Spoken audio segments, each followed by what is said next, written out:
All right, everybody, we're gonna have Bridget starting us out today. We'll have her here in just a second. Literally just a second. Hey, BC, can you unmute yourself? There we go. All right, we'll get started with questions from Kent. Kent, go ahead. Bridget, can you talk about what it's like to go from the Canadian team where your role may be a little different than what it is here and come back here, like what you bring back from the experience and how you fit back in? Yeah, I think it's definitely an adjustment, and it's kind of difficult having to like switch gears mentally. Not only like roles on the team, but just like plays, systems, how we play defense, things like that. It's definitely an adjustment, like going to Team Canada and having to adjust pretty quickly now coming back to Minnesota. So I think that's the biggest challenge. But as far as roles on the team, I think, on both teams, I wanted to be the best defender I could be and then make good decisions on the offensive end, taking the right shots, finding my teammates when they're open. Obviously, I played, a lot during the Olympics, so that experience will be very valuable when I do get my minutes here. What do you think is the biggest key for the Lynx for you guys to pick up where you left off entering the break? I think we pride ourselves on the defensive end of the court, protecting the paint. That's what, led to our success in the last, 7 games before the break. And we hope to continue that. We were a good team heading into the break. So we plan to be a good team coming out of it. And, though we have limited time with everyone together, we'll still, we have high goals and expectations of ourselves. Thank you. Jack, go ahead. Hey, Bridget, if I were to go, or if you were to go back in time and tell 10-year-old Bridget that you'd be playing for, Team Canada in the Olympics in 2020, what do you think she'd say? She'd be super proud. It was a lifelong goal of mine to compete at the Olympics for Team Canada. Ever since I fell in love with basketball and chose basketball as my main sport, and fell in love with it and, put my life towards it, that was my number one goal, is to play in the Olympics. So to have that come true this summer was pretty surreal. Obviously a unique experience with the pandemic and all the protocols and everything, but it was still an amazing experience, even though we didn't, achieve the goals we had heading into it. A lot of lessons were learned, and 10-year-old Bridget would be super proud because that was her number one goal.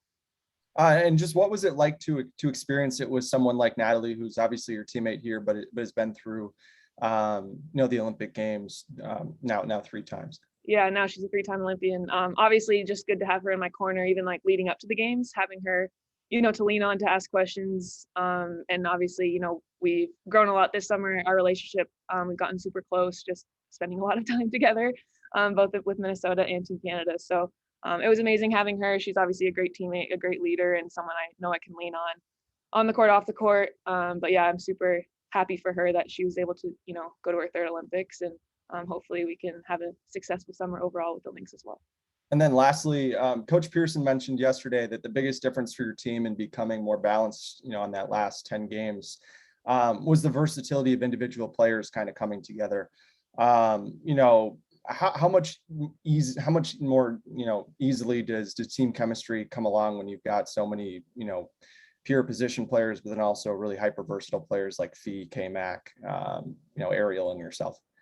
Yeah, I mean, it's so fun to play that way when we have so many players who can do so many different things, and probably more stressful on the coaches because there's so many options they have. But I think that's fun, and that's, part of the job. And, you can put 5 players on the court that are able to do a variety of things, and playing with Fee, playing with K-Mac, who both are great players on both ends of the floor, who can do a variety of things with the ball, without the ball. Dee even, who can step out, hit the 3, do her little fadeaway inside, get offensive rebounds. I think it's fun to play that way, and it's hard to guard when 1 through 5 we're able to do a variety of things and be unpredictable. But yeah, it's super fun to play that way. Awesome. Thank you. Yeah. Any last questions for Bridget?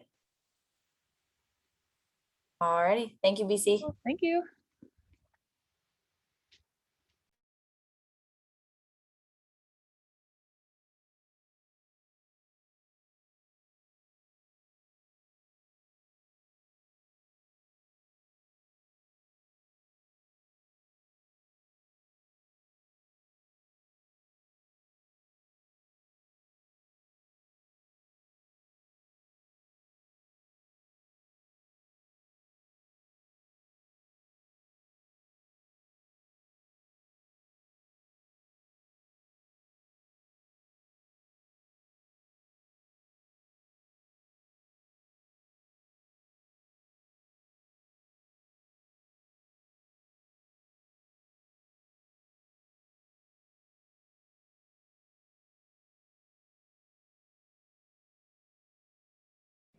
All right, everybody, I have Rebecca with me.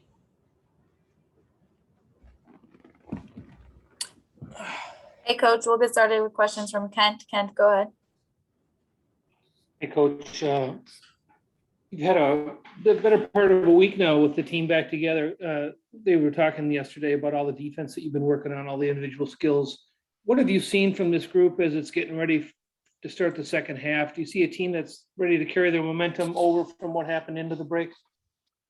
Yeah, I don't know if it's necessarily about carrying the momentum over, but just continuing to get better. And I really feel like we've had some really good days and really good practices, even starting with the individual workouts, to going, 5-on-5 and things like that.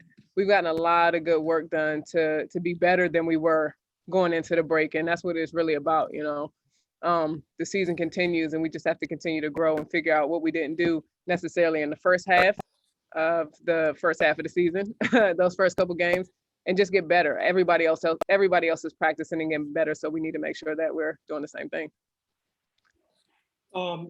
With Natalie apparently, back and knee okay, how does that change the dynamic of what you guys can do?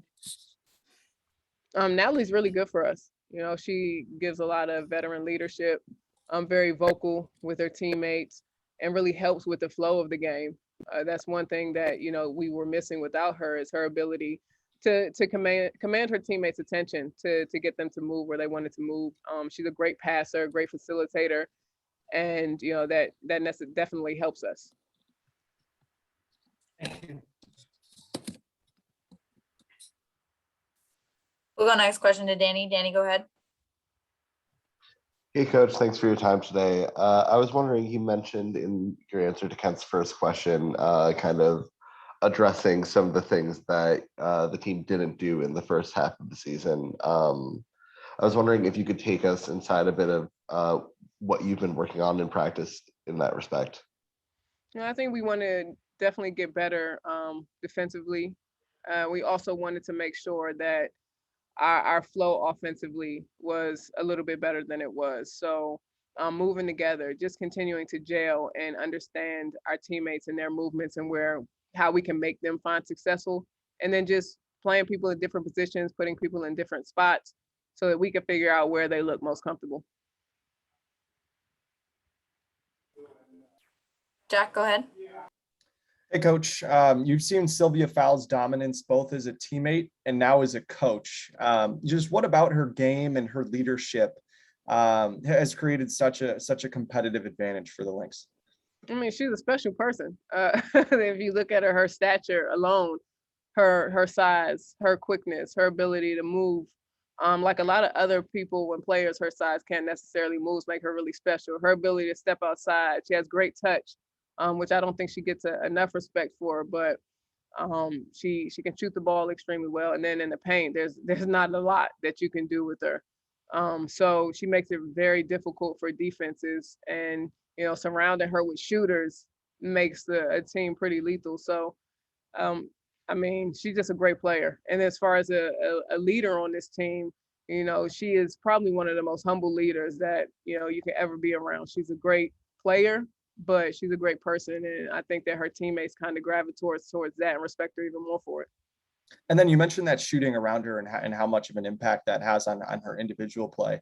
And we saw it a lot over the last 10 games where that shooting really, really got better, especially from the 3-point line. How are you guys able to, continue to create open shots from the 3-point line so that your 3-point shooting can stay above that, 36-37% mark, as opposed to the 30-31% mark it was at in the first half of the year? Well, I mean, I think it starts with having great shooters, and it doesn't matter what plays you call or how many shots you get up. If you don't have great shooters that can knock it down, then it doesn't matter. So we really have great shooters. When you look at K-Mac, when you look at Rachel Banham, Lasia shooting the ball extremely well. And then you have the combination with those shooters and the post presence that's able to collapse defenses. Then you're going to get open looks. So I think you give a lot of credit to Cheryl and the schemes that she comes up with, the play sets that she comes up with to make defenses work both inside and out. Awesome, thank you. Any last questions for Coach? Alrighty, thank you, Coach. Yep, thanks, y'all.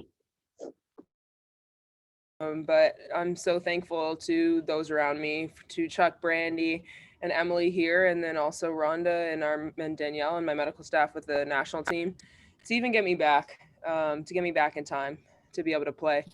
I wasn't 100% in the games, but I felt physically enough and capable to play. So my knee is not an excuse for how we did.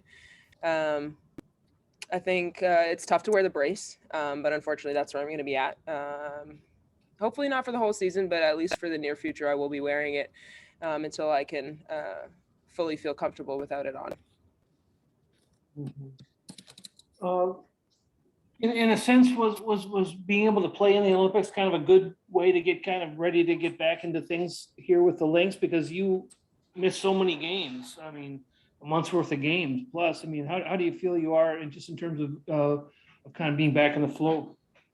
Yeah, I think it's never a choice to sit out a month. If I had it my way, I would have not. I don't think it was a choice for sure with an injury like that. But yeah, it was unfortunate I missed that time. But knowing that I've had some games now under my belt and coming back to the WNBA season, gives me some confidence. I mean, we just scrimmaged today, and so I was full go, and it felt good. So, like I said, I have to wear the brace, but I'm back, and I'm committed and ready to wear a Lynx jersey again. Thank you. Danny, go ahead. Natalie, Coach Brunson just now praised your leadership and ability to kind of guide your teammates, get them where they need to be with your playmaking and facilitating. Can you speak a little bit about just what you're bringing back to the team in terms of both playmaking and leadership? Yeah, that's my favorite part of the game. Is setting a great screen to get my teammates open or to make the extra pass for an open shot. I'm a team player through and through. It's who I am. So any moments that I get to make my teammates better, make our team better, I relish in. Like I said, it's my favorite part of the game. So, and it's always fun to play with players that will play off of you. We got a couple backdoors today that I was able to hit some of the guards on. So it's fun basketball for me. So, and in terms of leadership, once again, it's just kind of something who I am. Unfortunately, I've been through a lot of stuff that's, I guess, unfortunately, but fortunately, it's made me a better leader. And so just taking those experiences and bringing them back to this team and back to this environment, and once again, just trying to make us better as a whole. Thanks, Nat. No worries. Jack, go ahead. Hey, Natalie, with this being your third Olympics, what did it mean for you as a teammate to be able to mentor younger players who are experiencing, the emotions of being a first-time Olympian? Yeah, it's unfortunate that this was their first Olympics. Just the environment of Tokyo and given with COVID and restrictions, it didn't feel like a full Olympic game. So that part was unfortunate, but I know that the weight and the experience of the games is something that they'll take for the rest of their lives. You can't take away the fact that they're Olympians. But I was really, once again, just trying to guide any way that I can. Any way that I was able to share previous experience, I tried to lead in that way. But at the end of the day, basketball is basketball. So in the moment, when you still got to put the ball through the hoop, you still got to defend. It doesn't take away anything from that. But I really hope that my teammates were able to learn something from this experience, so that when we do get back to the Olympics, we have a better shot at it. And then with the team now being at full strength coming into the second half of the season, and we really haven't seen that the whole entire year. Just what specific aspect maybe of the way that this team plays are you most excited to see come to fruition in the second half? Oh, I was so excited when we were in the locker room today, and it was full. It was deep. We had bodies. Everyone was ready to get ready. So it's a great feeling to have a full roster because, like you said, we haven't had one for extended periods this season with the Lynx. But I love playing smart basketball. I love being able to make reads and ditching a whole offense because we see something that's going to work. Just the experience that we have on this team, the competitive nature, I'm really excited to be back in the mix. And that's from top down. I'm really excited once again to get with this entire group, our coaching staff. I know Planette has already been in my ear about things that I can continue to work on. So I love to be challenged and I love to be in this competitive environment. Thank you. Any last questions for Natalie? All right, thanks so much, Nat. Thanks.